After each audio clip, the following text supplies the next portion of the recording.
Kanina kasing 3:00 ng hapon, nagkaroon po ng press briefing si President Bongbong Marcos sa Malacanang. At syempre, ang isa po talaga sa issue na pinakahihintay natin na sagutin ni PBBM ay yung tungkol doon sa akusasyon ng kanyang kapatid na si Senadora Amy Marcos. Kasi if you recall, last week po, Monday, na lumabas na parang yun na yung huling araw ng rally ng Iglesia ni Cristo. Nagsalita po doon si Senador Amy kung saan direkta niyang inakusahan ang kanyang kapatid, pati yung pamilya, na gumagamit daw ng illegal na droga. So finally, naitanong po yan kay Pangulong Bongbong Marcos kanina.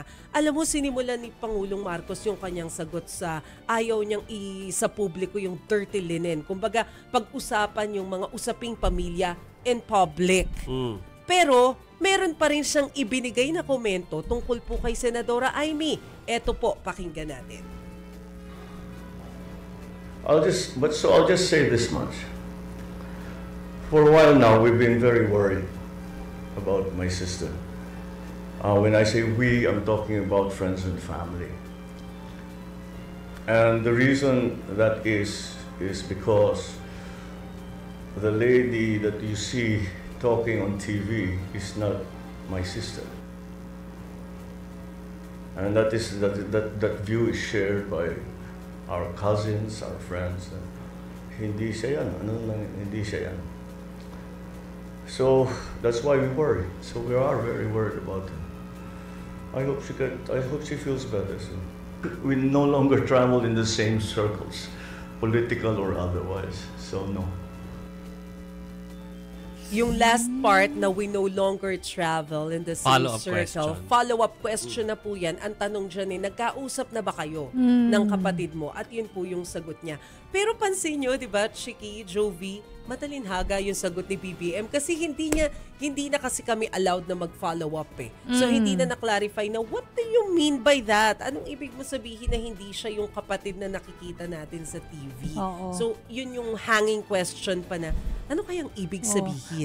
Okay. Kasi ang pagkakaintindi ko dun, of course, hindi to si PBBM. Ang pagkakaintindi ko, usually pag sinabi mo, oh, this is not my sister anymore, parang hindi mo na siya nakikilala. Parang hindi siya yung usual self niya. Yeah, usually, we can interpret it that way. Kaya lang it's the president. Exactly. So, meron siyang sariling, dapat yung interpretation nun manggaling sa Malacanang mismo. Pero hindi na kasi na-explain further kung what do you mean by that?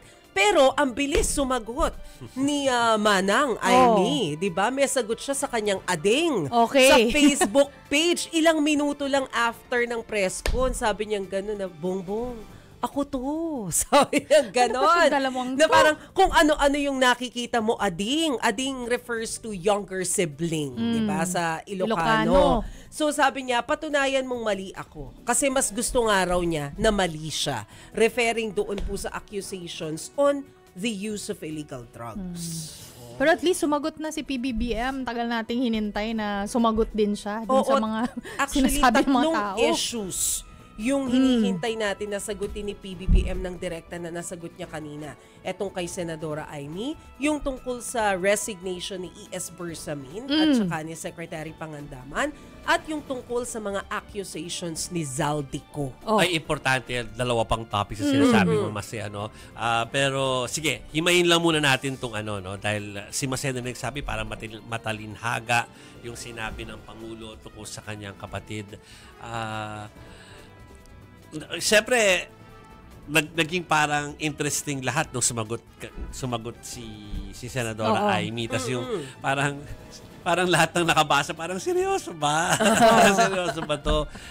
Pero siguro that's her way of saying it. Parang malayo doon sa well, at least doon sa kinocover kong Senadora Amy nung first term as senator, at saka siguro yung Congresswoman Amy nung panahon na na-cover ko rin siya. Parang ibang-iba. Iba talaga na ngayon magsalita si Senadora. I think more of she now speaks yung language ng mas nakararami kesa dun sa parang dati na gusto niya statesman-like or professional kind of lawmaker ako, so ganito dapat yung ang paraan ng pagsasalita ko. May mga filters na natanggal na ngayon sa kanya. Ibang-iba na talaga, no? So, sa tingin mo, Mase, parang baka naman kasi, baka hindi ba nababasa ng kapatid niyang si Presidente Bongbong Marcos na nag-iba na talaga si nag-iba na si Senadora Amy. Nag-iba na talaga siya. Sabi, iba na yung kanyang pagsasalita. Baka kaya sinabi ni PBBM. So, Hindi na niya parang hindi makilala. naman literal yata ang gusto ng Pangulong sabihin na parang Na- ibang sister. Yeah. Oo. Pero what does the president mean when he said na, I hope you feel better?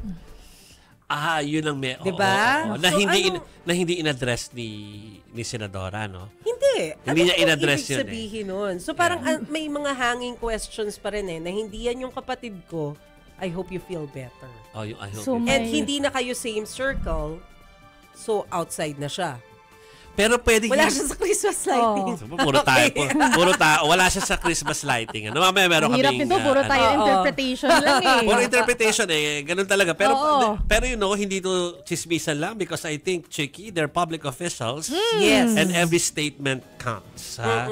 So, kasi it may affect our country in the long run. Yes. So, parang valid po na pag-usapan ng kanilang bawat huntahan, mga kapatid. Actually, lahat naman ng sinasabi nila ay i-interpret ng bawat Pinoy eh. Tapos yun yung magiging image sa kanila, yung dating. Alam nyo, sa mga Pinoy. pwede naman ding kahit parang blind item yung isang line about I hope she's okay.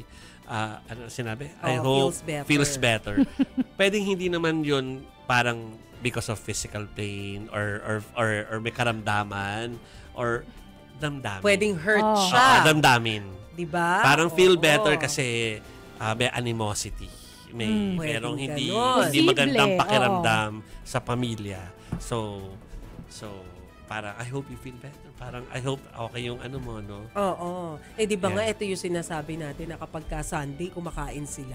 Pag weekend, meron silang family time, family get-together. Pero hindi na talaga natin nakikita si Senator Amy dun sa picture na yun. At saka sinabi na rin naman ni Senator Amy na hindi na rin siya nagpupunta, no? So, Kahit kahit sa Christmas lighting, hindi siya nagpunta. meron na ba tayong video no nung Christmas lighting nung over the weekend dito Over the eh. weekend. So may group shot kasi na pamilya at mga kaibigan ay nandoon pero syempre Saan ba naganap? Sa Malacanang. Sa Kasi Kalayaan Hall. yearly talaga yan. Binubuksan talaga Yeah. yung Christmas tree dyan sa Kalayaan. Simbolo ng Christmas Oo, celebration Christmas sa palasyo. So, pinupuntahan talaga yan ng pamilya ng Pangulo at saka yung mga invited friends nila. So, nandun sa Christmas tree, may picture ang family na hindi pa natin napapakita. Parang ang tingin ko kanina, parang nandun din yata si former First Lady Imelda Marcos. Yes, nandun siya. So, si Senator Amy, wala doon. Pero may post din si Senator Amy Hahanapin ko. May patungkol sinabi din siya dyan? doon. Yeah. Oo, tungkol doon sa Christmas lighting? Christmas lighting. Eto, nakita ko na. Sabi ni Senator Amy sa kanyang Facebook page din na pinost niya 2 hours ago, sabi niya, hindi naman ako inimbita. At kung sasabihan man ako, hindi rin ako pupunta sa Christmas tree lighting. Hindi ko gusto ang mga pagsinding nagaganap dyan sa palasyo. Pagsindi. Ayun. Sinagot na niya. Tatanungin ko sana kung inimbitahan siya. Oo. Okay. Hindi. According to her, Yeah. hindi daw. So, ayan. We So, have- may ganun. Grabe, no? Of course, again, sino ba naman maski naman sa mga teleserye, wini-wish natin na ang mga pamilyang nagkakaalitan ay sa ending ay okay pa din, Magkakabati-bati. Oh, ano? blood is thicker So, than water. The same way na wini-wish natin sa mga pelikula yan, saka sa mga teleserye, saka sa mga mismo mga kaanak natin, kung meron tayong kaalitang kaanak, yun din ang wish natin sa kanila. Syempre. Pero parang wala pang katapusan kasi may sagutan pa eh. Oo. Diba? Parang ngayon, hindi ko alam kung makaka-relate ang viewers natin, pero may time kasi na kapag wag na sa mga politiko, sa mga pamilya natin, kapag meron tayong hindi pagkakaunawaan, we don't go to the sari-sari store and tell them na, ay, kaaway ko nga yung ano ko, yung kapatid Usually kong inyo buwis." lang eh. Oo, inyo lang. Kaya Oo, sabi ni kung P- mag-rant ka man Yeah. sa pamilya mo Yes. rin, family member, Yes. nakakainis talaga to si ate. Oo. Diba? Magsusumbong ka lang sa nanay mo o kaya sa kapatid mo rin. O very close friend Diba? kung kung Oo. outside man, no? Kaya siguro sabi ni PBBM, 'di ba, na parang in effect, don't air your dirty laundry in public. Ayaw niya yung ganon. Oo. Oh, well. No. Pero tingnan natin, baka lalambot ang mga puso nila. Pasko na, malapit na ang Pasko, magbabagong taon, baka magbabago rin mga isip nila. Yeah. Tingnan natin. The same way na merong ni-reveal na sobrang tawag dito, pwede makasira si Senadora Amy sa Luneta nung 2 Sundays ago. Parang pasabog din nga yung linya tungkol dun sa sa I hope you're well. Diba?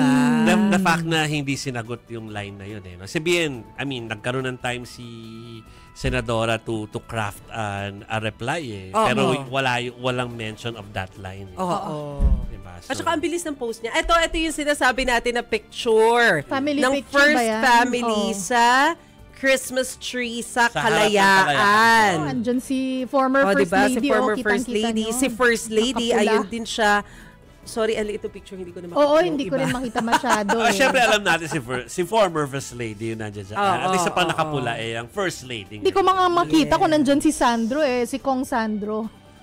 Medyo, kasi, It's a sila, picture of the family. aminin na natin, 0.5 yung ginamit na lens dun sa, Oo, Para para kita kuha. lahat. Oo. diba? Okay. Para magkasa yung tree. Naalala ko tuloy yung lugar na yan kasi nandyan yung rotonda diba? Yan. Oh, ayan Basta yung naalala nyo. poster. Yan. Si PBBM pala yung naka-green. Yes, si FL dun sa... I think si Vinny yung nasa likod ko. Tama yung pagkakatingin ko. Medyo malayo Oo. kasi eh. Tama ba? Okay. Ayan. So picture anyway, with the family. so yan po, mga kapatid, pamilya. Ito rin ha, ito masaklap sa lahat Maski sa mga barangay nangyayari po to. Kapag nakailam na tayo sa away ng pamilya, tapos pag nagkasundo sila, tayo na kontrabida dyan. Parang kuno, pinagsasabong kuno. Oo. Sila lang naman nagsasalita Nire-report lang Alam nyo yan, mga kapatid. Pag nag-away yung dalawang best friends mo, tapos kapag pumagit na ka, ikaw na may kasalanan sa dulo. So, hintayin natin kung ano mga next po na kabanata niya. Kasi nga, sabi ko nga kay Mase kanina, wala pa pong katapusan yan. Wala. Dahil sumasagot pa po sila sa isa't isa.